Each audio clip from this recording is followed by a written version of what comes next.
Welcome back to the Fantasy Formula. I'm Adam from F1 Fantasy HQ, and I'm joined as always by Rob from F1 Fantasy Hub. Rob, there wasn't a lot of parity on track last weekend, but we did have a lot of really good fantasy options for our strategists. It was definitely the hardest race week of the season. At least I tend to think so. Heading into Bahrain, it was a result, I think, across the board that didn't surprise too many of us with Red Bull, and you aptly described it, a Noah's Ark of sorts with the placings from 1 through to 20. But I'm just excited the new season's underway, and I think there's a lot to talk about heading into Saudi Arabia. Absolutely.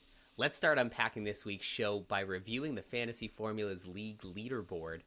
And you can see here we have over 90,000 teams in the league, and it's not too late to join, so you'll see the code on the screen. It's also really easy to find on the F1 app. If you filter under featured leagues, you'll see us there. And congratulations to Paco Paco 2, who's number 1 in our league right now. And Paco Paco is actually in a 4-way tie for the global leadership too, so really great work there. Rob, did you get a chance to look at any of the top teams? I did, actually. It was unsurprising that all of the ones in the 300s had used their extra DRS boost, so a common theme across the board, but I have no doubt as we get closer to those sprint races and other races later in the season that are more optimal to use that chip, we may well see a bit of regression from the guys at the top of the leaderboard. Keep an eye on this show because we'll definitely show you all the best options to use the 3x DRS boost and the Limitless chip, which are easily the two most powerful chips in the game. Rob, my other question for you before we move on is, that's got to be the real Sebastian Vettel in number 2, right? Oh, surely, right? I mean, the fact that we've got Checo Perez namesake in number 1 and Sebastian Vettel in number 2 is maybe a good sign of these burner accounts of theirs. I'm not really sure, but let's see if they're as good on track as they are in fantasy, or vice versa. The league keeps on growing, so feel free to join us and we can have you maybe on the top of our leaderboard for next week. Now, time to talk about our giveaway for this week. Answer in our FanAmp base which driver earns your 2x DRS boost this week. Now, normally this would feel like a really easy answer. Max Verstappen was the most common 2x boosted driver last weekend, but we saw that there were a lot of other good options for that chip because that frees up more budget for your constructor. So we're going to break down some of those options later in the show, but there's a great opportunity to win a prize from our sponsor, Fifth Gear Garms. And thank you again to Fifth Gear Garms for sponsoring the show. I really want to ask you that question now, Adam, but I feel like it's a bit of a loaded one, so maybe we save it for later in the show and I can get your 2 cents on it then. I could talk your ear off on it for sure. So now let's move on to our winners and losers from Bahrain. I'll start with my first winner, which is Sergio Perez, and he had just a fantastic week. And this is a driver who we entered this week wondering who's going to replace him on the grid, how long will it be before they announce his replacement, and Perez really rocked up and had a great performance. He finished P2 in the race. He was third among all drivers in scoring, and for such a low-owned asset, I think he really proved a lot of people wrong. Yeah, definitely. He looked good across the board. I thought he really shone through in a car that was going to be, no doubt, the front of the field. But look, kudos to anyone that not just went with him, but also DRS boosted him. And I think the decision, although it might have been a risk at the time, paid off handsomely. And this is such a big result for Perez because his 31 fantasy points are pretty momentous for him. He only scored this many points in 3 of the final 10 races of 2023, so he's off to a great start. And as we'll learn later, he's heading to a track that he has a really strong history at. He won this race in 2023, so I'm really excited for Perez's prospects in the early stands of the season. Rob, who's your first winner? I have Lance Stroll, and to some that might seem a little bit controversial, but I think for someone that definitely looked like he was in the 5th fastest car heading into the race, he came away with a handful of points. I think it was 8 or 9 if I'm not mistaken. He just drove very well. I was a bit unfortunate to see him get turned around or like get caught up in all that mess at the start of the first race, the first turn, I mean to say. But he drove really well to come all the way back and claw a solitary point for Aston Martin. I think that will, even though 1 point doesn't seem all that much in the grand scheme of things, I think will be ultimately quite valuable for him and the team moving forward. But I'm quite fascinated. You've got Carlos Sainz here as your second winner. Talk to me about why he's there for you. So Sainz, he was the second highest scoring driver of the week with 36 points. He got the first driver of the day win of the year and a much needed podium for Ferrari. So a fantastic performance from Carlos. His 1.9 points per $1 million of salary were basically the highest value in the whole game for last week. So Carlos really delivering for fantasy players this week. And with Charles Leclerc suffering some of those brake issues, really stood apart for Ferrari.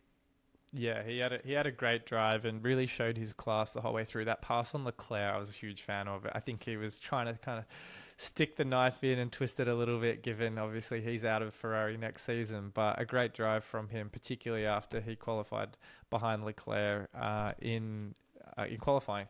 But for me, I thematically, if we're sticking with Ferrari, I had them as my second winner for Bahrain. I thought they had a great result across the board. A lot of they very much showed what we were expecting from them. That SF24 seems to be a lot more reactive to all the different circuits, and I think just a much more versatile car. So I think they're in great stead. And Ferrari in particular, they had 26 points in qualifying alone, which was an incredible result, the best among all constructors. And then they backed that up with 15 fast pit stop points of a possible 18. And then on top of that, Sainz, as you mentioned, P3, Leclerc P4, and a few overtakes to boot. So 73 points, good for second overall among all constructors. I think a pretty good weekend across the board for the Scuderia. It's a massive weekend for Ferrari, and I think it's turned a lot of heads in terms of which combination of constructors and 2X driver will make the most sense for Saudi Arabia. So we have a really interesting conversation ahead of us when we get to the hit list. I want to move on to the losers now because it's time for me to take the loss on Pierre Gasly. And so Pierre was one of my top winners last week because he looked like a great value. He was a high-scoring driver last year. I didn't think he would be as bad as P13, but it turns out he was much worse than that. So he qualified P19 and finished the race P18. And then since then and now, Alpine have lost most of the technical arm of their leadership team. So I have no idea what the direction of that livery is going to be in the next few weeks as they try to right the ship. And he only managed 6 fantasy points for his efforts. So definitely a scary time to own Gasly. And I think the thing that made him an even bigger loser was that his teammate Esteban Ocon only scored 1 more fantasy point, but gained $500,000 in value, whereas Gasly lost $0.1 million in value. So just a really tough break for Gasly from top to bottom. Yeah, make that make sense to me, because I was so perplexed by that price change between, obviously Ocon going up and Gasly going down. Given, as you say, there was only 1 point separating both of them. I know we've had question marks over the price changes in F1 Fantasy, but that one completely made no sense to me, and I'm curious to see whether or not we have something similar like that in future weeks when drivers score quite similarly. It was just quite perplexing. Absolutely. And well, it gave us a little bit of insight into what the pricing formula is going to look like for this year. So hopefully with this little bit of data, our friends at F1 Fantasy Tools can start getting the predictions a little bit more refined on who can gain the most value, because we had a lot of drivers moving up and down this week, and I think fantasy strategists will be eager to capitalize on some of those early value changes. I had for my first loser Valtteri Bottas. Now, I was quite disappointed, not because of him, but because he just had his race ruined from the get-go. Him and Zhou qualified pretty much next to one another. I think it was 1 millisecond that separated them in their starting grid positions for Bahrain. So they obviously were neck and neck, and he had a great start off the line. It just so happened he got caught up in that first turn incident with Hülkenberg and Stroll and pretty much put him on the back foot. You throw in that absolutely diabolical 50-second pit stop, and his race was in the mud as soon as that kind of happened. So he was not really... he was pretty much just running test times for the remainder of the race. I'm just glad they didn't retire him, or that would have really rubbed salt into the wound. But I feel like he just is very prone to bad luck at the moment, Valtteri. We know he's not nearly as checked in as he was at Mercedes, but I'm still remaining confident. I think that Sauber's got a little bit of pace to unlock, and even though he might have been a loser in Bahrain, I'm not writing him off completely for this next race. Who is your second... Sorry, as a Mercedes fan, I have flashbacks to Monaco 2021 with the 43-hour pit stop. Poor Valtteri just can't catch a break. But I agree with you that his early season form has been pretty good lately. So if his price continues to drop a little bit, he actually might be a good value in the next few weeks too. My second Loser this week was the RB Constructor, and we really had high hopes for them to be nibbling at the edge of points. We didn't expect them to finish behind a Sauber and a Haas in this race, so that was clearly a disappointment. On top of all that, they were the 9th scoring constructor in terms of both points and points per million, so another really poor indicator of their week. And then on top of all of that, they had the drama at the end of the race when they inverted the drivers, and hopefully there's no bad blood that carries into this week. So all in all, a pretty big disaster for the most owned constructor. Yeah, I think given we both owned RB, it was not really a pretty sight for either of us. I think there might be a bit of cosmetic change required to our teams in the next couple of weeks, unless they somehow unlock pace that we don't expect from them in Saudi Arabia.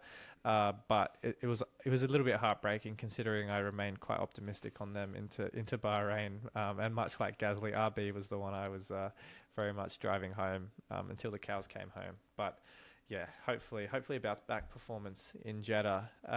For my second loser, I had Lewis Hamilton. I think he didn't have by any means the worst race of all time, but it was a pretty anonymous showing throughout. He qualified a lowly P9 on the Friday, and I maybe was expecting that from the Mercedes, but the fact that James Allison and Andrew Chauvelin and Toto all promised exceptional race pace that would be on par with Ferrari in the Grand Prix just didn't seem to show through. He only made up a couple positions in the race, came away with 12 fantasy points.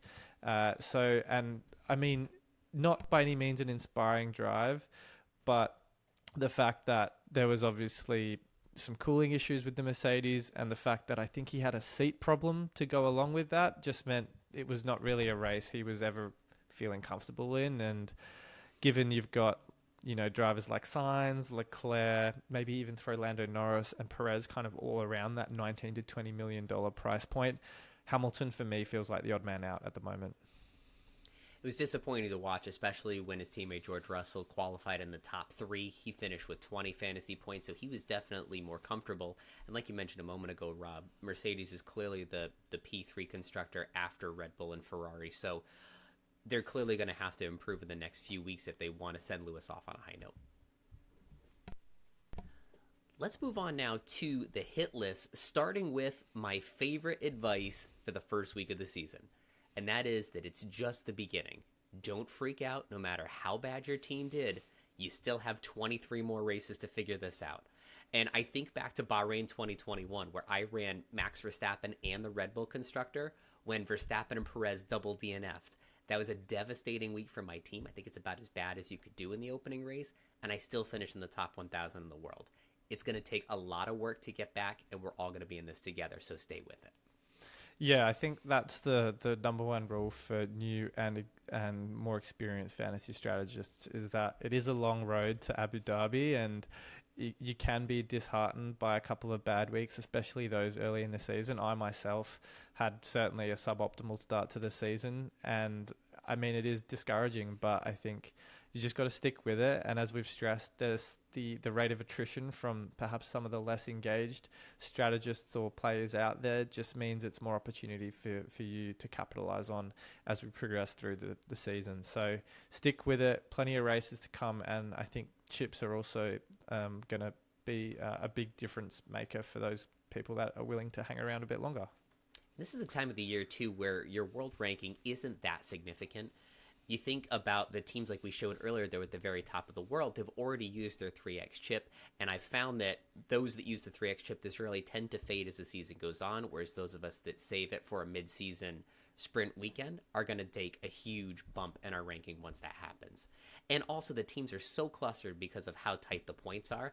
I have my main team and my test team. They're 6 points apart, but 80,000 teams stand between those two. So just with the little moves you make week in and week out, you're going to inch your way better and better. 100%. I think that just is so telling. And you and I only had one driver difference. That was 11 points difference during the race. And we're separated by, I think, 160,000 or so rank, something like that. So I'm not too worried. It's obviously, as I said, not great, but it's certainly not the end of the world and easily recoverable in a race or two to get back on par with you. So I think, as you say, patience and persistence is going to hold anyone in good stead throughout the season. Let's move on now to a term, Rob, that you coined last year, and that is Zhou-vertakes. So Zhou Guanyu led all drivers with 5 overtakes, and he had another great race in the early part of the season. This guy carried our teams from the budget driver spot last year, and he scored just 1 point less than Lewis Hamilton. It was the 8th highest scoring driver on the grid, so a fantastic week for Zhou. Yeah, truly phenomenal start. He just has the hot hand in a hot climate in Bahrain. Joe, he's got 6, as you can see here, 6 positions up from where he started, ahead of Bottas. I think it was P17 if I'm not mistaken. So a great drive from him. Such a shame to miss out on the points there. Just did everything he could in a Sauber that before the race, everyone was very much of the view they were going to be P9, P10. But I think he's really shown he can get as much out of that car as possible. And those overtakes, he's really made a name for himself in fantasy circles. So an enabler, even though his price went up 0.5, I still think there's a little bit of value to be had at 7.1 million. Especially at a time where Alpine look completely lost and RB are disappointing, all of a sudden the Saubers can start sneaking in around the points positions. That's where Zhou and Valtteri can really start earning some value for us. Definitely. So let's take it back to my man Pierre Gasly, because I think there's still a chance that we can run him in the next few weeks and get a little something from him. So part of the reason why I think he's doing a little bit better than Ocon is that he posted the 12th fastest mean lap time, whereas Ocon was dead last on the grid. Despite that, Ocon finished 1 position ahead with 1 point more than Gasly, and he earned that $500,000 price bump. If that's the difference between getting a price bump and getting a price decrease, what does that mean for Pierre? That means the bar is really low for him to get that bump. I want to be on the right side of it, even if it's just for a week, get a little extra cost cap under my belt, and then dump him for another budget driver later. But I think either this race or in Australia, it's time to strike on Gasly again. Yeah, I agree. I think Alpine, as we know in fantasy, could well actually deliver some fantasy points there if they're qualifying 18th, 19th, 20th most weeks behind Haas, behind Sauber. I fully expect there's going to be overtakes there. I actually said earlier in the season, in pre-season, that the Alpines could be one of the leaders for most overtakes this season because they are experienced drivers in midfield cars. They've got great racecraft, and they've both won races and they both podiumed last year. So I think you kind of pair that with the fact that they are going to be starting from the back, making passes on those more inexperienced drivers, I mean to say, like your Logan Sargents. No disrespect to Joe, but maybe him, maybe the odd Hulkenberg pass, whatever it might be. I think Gasly and Ocon do have fantasy potential. And I think, they are still very affordable. They may actually be probably more representative at that price of what that car can deliver. But I think, like you say, another race or two, I certainly would entertain probably whoever's lower priced out of those two, because I'm splitting hairs over Ocon and Gasly as a fantasy kind of performer. Rob, this is a good segue into the FanAmp pick of the week around Alpine. Will Alpine finish P15 or better? I'm going to say one of them does. What about you? I don't think that's a bad shout at all. The one thing I have reservations about is that Saudi Arabia is the fastest street track on the calendar. And these guys, to call what they're driving as a tractor is an insult to farming equipment. So I would say that Alpine are probably well down the order when it comes to Saudi Arabia. I think, as is well documented, the car is quite overweight. So I think there's probably a need to scale back, some of the adjustments and tweaks to the car. And I don't know. To see one or both of them finish P15 or higher probably relies on a couple of DNFs. Obviously not them, but we know how unreliable the Alpine can be. So I'm not holding my breath. We'll see what happens this week. You can tell I'm already leaning toward a rebound for Gasly, but we'll see what happens in free practice. He disavowed me of my Gasly love within 48 hours of making the prediction last week, so we'll be keeping a close eye on those practice sessions. So, Rob, let's look at... We have 4 really good constructor options this week. Some of us went into this previous race with Red Bull and RB, like you and I did. Some went with Red Bull, Aston Martin, and in both those pairings, Max was the 2X DRS boosted driver. Or you could go with the high-powered Red Bull Ferrari combination with someone other than Max, maybe a Carlos Sainz in that spot, or as Laura Winter did in the F1 TV Presenters League, she went with Lewis Hamilton in the 2XDRS spot. Or you could have Ferrari and Mercedes. So which of these pairings looks the most enticing to you this week? I think it's quite a hard decision to say confidently right now. I know that you and I are both running the one in the top left, and I don't think long term that is viable. I think it was worth a punt in the first race or two, but I can slowly see the template already moving, or the meta lineup already moving towards one of those high-powered lineups on the bottom. I think Red Bull Aston Martin a fair shout as well. I just wonder if Stroll is able to lift that car or lift the points ceiling for that further up, because we know what Fernando Alonso can do, and what we saw from him in the first half of last season is something that a lot of us fantasy strategists became very fond of. But I get the impression the bottom two, the Red Bull Ferrari or the Ferrari Mercedes, with obviously Max in that second lineup or Perez potentially in that first lineup, seem to be the way to go. So I think it's probably for you and I 1 to 2 races away from moving to that build if we ideally find that that's the best combination for our team. But I also think we need at least one more race's worth of information to confidently say it's going to be one or the other, because I know we garnered a lot from Bahrain, but it is still quite a small sample size. You can see in the middle we have the -10 there, and that's looming large over my decision, because I'm not going to take a third transfer and a 10-point penalty just to move into Aston Martin, because like you said, I'm not sure Lance Stroll can cover that team enough that combination is going to get me my 10 points back. And then the bottom right combination of Ferrari and Mercedes, I'm definitely not moving away from Red Bull at this circuit. Perez won here last year, and Verstappen, let's not forget, he qualified P15, made up 13 places, got fastest lap and driver of the day here last year. So I want as much Red Bull coverage as possible. So for me, that means either keeping my team as is, maybe making one transfer, taking a transfer into Australia and having 3 free transfers to really move things around, or I'll pivot to the really popular lineup of moving Max and RB out and bringing Ferrari and Carlos in. But I think free practice would really have to show me something to move to something that drastic. Yeah, I agree. I think Ferrari, based on how close they are to Red Bull compared to the rest of the top leading teams, makes me think that I wouldn't say it would be irrational to go with, say, Sainz or Leclerc and then Ferrari in place of Max and RB. I just think as well it's probably at least another race away from me, and I'd feel more confident